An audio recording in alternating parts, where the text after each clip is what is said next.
Hello and welcome back to our new video. In this video I'll show you how to sign up into your Candy Crush Saga game. For that, just open your app and tap on retrieve my progress button, and you can sign up with your email, and also you can create your account with your Facebook or Apple. That will be a lot easier.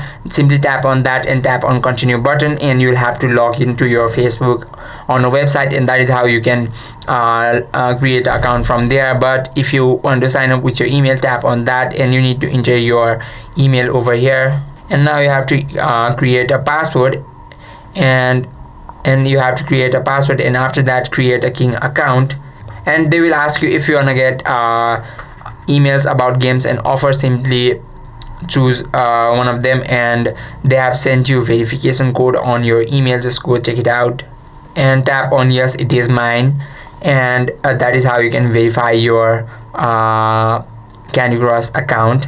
And after it is verified, just tap on this cross button and tap on play button to start playing, and that is how you can sign up into your Candy Crush Saga game. I hope this video helped you out. If you have any questions or queries, just let us know in the comment section. Thank you for watching.